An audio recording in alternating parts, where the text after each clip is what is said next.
जय श्री कृष्णा भक्तों, आज हम इस वीडियो के माध्यम से श्रीमद् भागवत कथा का चौथा भाग सुनने जा रहे हैं। जय श्री कृष्णा। श्री कृष्ण गोविंद हरे मुरारी, हे नाथ नारायण वासुदेवा। श्री कृष्ण गोविंद हरे मुरारी, हे नाथ नारायण वासुदेवा। हे नाथ नारायण वासुदेवा, हे नाथ नारायण वासुदेवा। श्री कृष्ण गोविंद हरे मुरारी, हे नाथ नारायण वासुदेवा। बोले श्री कृष्णचंद्र भगवान की जय। बोले श्रीमद् भागवत पुराण की जय। बिनो सत्संग न हरि कथा, तेहि बिन मोहन भाग। मोह गए बिन राम जी, पद होई न दृढ़ अनुराग। भक्तों, सत्संग के प्रभाव से ही जीव को प्रभु के श्री चरणों में अनुराग होता है। कितने दिन का विधान है और कितने नारद जी पुनः कहने लगे, हे मुनियों, वह भागवत ज्ञान यज्ञ कहाँ प्रारंभ किया जाए, कितने दिन का विधान है और उसकी विधि क्या है। सनत कुमार बोले, आप हरिद्वार में आनंद तट पर चलिए, जहाँ अनेकों वीतरागी संतों के आश्रम हैं। वहाँ पर अनेकों प्रकार की जंगली जीव अपना जातिगत वैर भाव त्याग करके विचरण करते रहते हैं। भक्ति भी वहाँ ज्ञान वैराग्य के साथ में स्वतः ही पहुँच जाएगी, क्योंकि जहाँ भगवान की कथा होती है वहाँ यत्र भागवती वार्ता तत्र भक्त्यादिकं व्रजेत। कथा शब्दम समाकर्ण्य तंत्रिकम तरुणायते। पर भक्ति ज्ञान व वैराग्य अवश्य ही पहुँच जाते हैं और पुष्ट हो जाते हैं। सूत जी कहने लगे, हे मुनियों, इस प्रकार सनकादिक ने नारद जी को समझाया और हरिद्वार में गंगा तट पर आ गए। भृगु वसिष्ठ च्यवनश्च गौतमो मेघातिथिर्देव देवले देवरातो। रामस्तथा गाधिसुतस्य शाकलो मृकुण्डो पुत्रा त्रिजत् पिप्पलादः।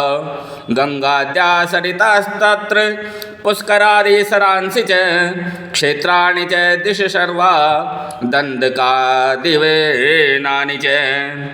परम वैष्णव भृगु वशिष्ठ च्यवन गौतम मेघादि तिथि देवल परशुराम विश्वामित्र मार्कंडेय दत्तात्रेय पिप्पलाद और याज्ञवल्क्य व्यास पाराशर आदि ऋषि मुनि अपने स्त्री पुत्रों व शिष्यों सहित तथा वेदांत व पुराण वेद 6 शास्त्र भी मूर्त रूप होकर आ गए।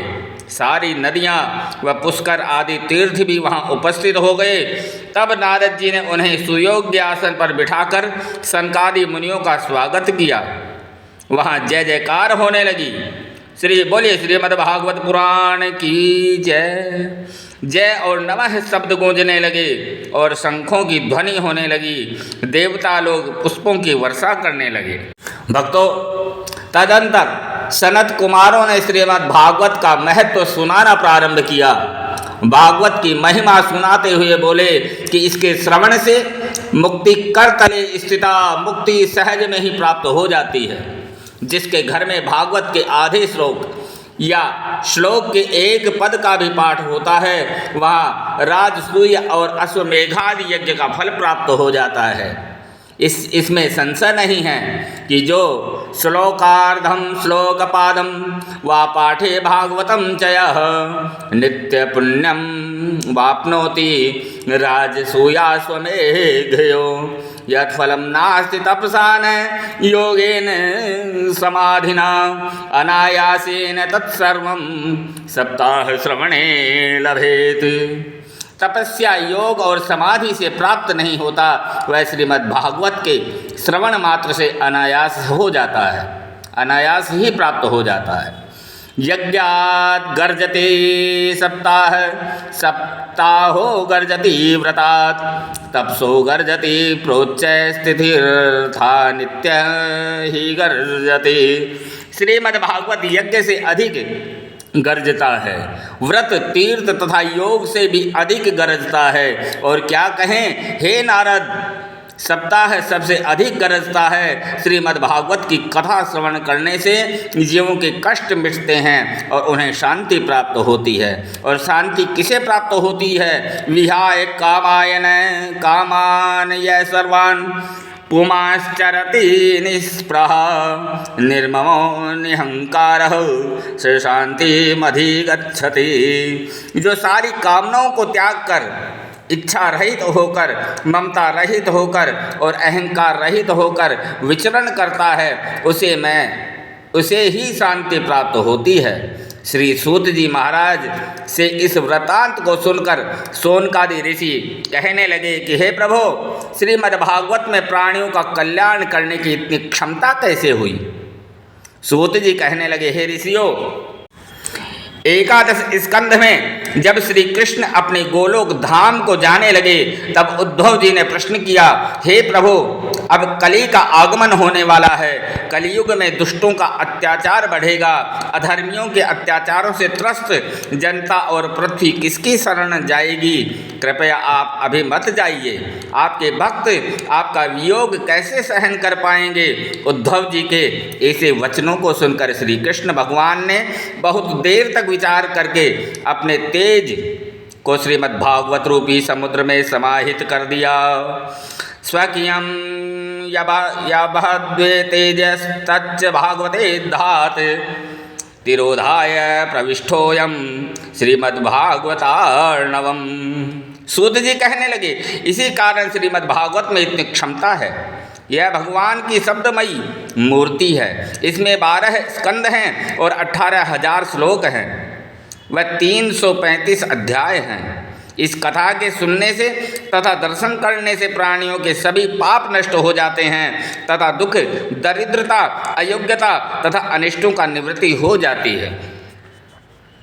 काम, क्रोध को भी जीतने में कठिनाई नहीं होती। उसी समय वहाँ पर भक्ति अपने स्वस्थ हुए ज्ञान वैराग्य के साथ आकर नृत्य करने लगी। श्री कृष्ण गोविंद हरे मुरारी, हे नाथ नारायण वासुदेवा। श्री कृष्ण गोविंद हरे मुरारी, हे नाथ नारायण वासुदेवा। हे नाथ नारायण वासुदेवा, हे नाथ नारायण वासुदेवा। श्री कृष्ण गोविंद हरे मुरारी, हे नाथ नारायण वासुदेवा। संतों से कथा सुनने का कारण माया भक्ति महारानी की दासी बन जाती है। ज्ञान व वैराग्य पुष्ट हो जाते हैं। ऐसी है श्रीमद्भागवत की कथा। यह सर्व सिद्धांत निष्पन्नम, सबका भला करने वाली है। कुमार कहने लगे, सनत कुमार कहने लगे, कायेन वाचा मनसा पिपातकम नित्यं प्रकुर्वन्तं सठा हठेन परस्वपुष्टा मलिना दुराशया सप्ताह यज्ञेन कलौ पुनन्ति ते। जो मूर्ख कर्म, वचन और मन से रात दिन पाप करते रहते हैं, जो नीच दुष्ट अंतःकरण वाले दूसरों का धन खाकर मस्त बने फिरते हैं, वे भी इस कलयुग में सप्ताह रूपी यज्ञ से पवित्र हो जाते हैं। सनकादि मुनि बोले, हे नारद जी, जो रात दिन पापों में रत हैं, कुमार्गामी हैं, क्रोध रूपी अग्नि से रात दिन जल रहे हैं तथा जो कुटिल और कामी हैं, उनको भी सप्ताह श्रवण से मुक्ति मिल जाती है। सनत कुमार कहने लगे, ये मानवा पाप कृतस्तु सर्वदा सदा दुराचार रता विमार्गगा क्रोधाग्निदग्धा कुटिलाश्च कामिनः सप्ताह यज्ञेन कलो पुनन्ति ते। इस लोक में चित्त शुद्धि हेतु और पाप नाश के लिए भागवत से अधिक कल्याणकारी और दूसरा कोई उपाय नहीं है। इस संबंध में मैं तुमको एक प्राचीन इतिहास सुनाता हूँ। यस्य श्रवण मात्रेण पापहानि प्रजायते। तुंगभद्रा तटे पूर्वं भूत्पत्तनूतनमुत्तमं यत्र वर्णा स्वधर्मेण सत्यसत्कर्म तत्परा आत्मदेव पुरे तस्मिन् सर्ववेद विशारदः श्रोतस्मार्तेषु निष्णतो द्वितीय इव भास्करः। तुंगभद्रा नदी के किनारे एक नगर कुंदनपुर था, जहाँ चारों वर्णों के लोग अपने अपने धर्मों के अनुसार सत्कर्म करने में रत रहते थे। उसी उत्तम नगर में वेद शास्त्र के ज्ञाता दूसरे सूर्य की तरह तेजस्वी एक आत्मदेव नाम के ब्राह्मण रहते थे। बोले श्री कृष्णचंद्र भगवान की जय। भक्तों, वीडियो को लाइक, शेयर और सब्सक्राइब अवश्य करें। जय श्री कृष्ण।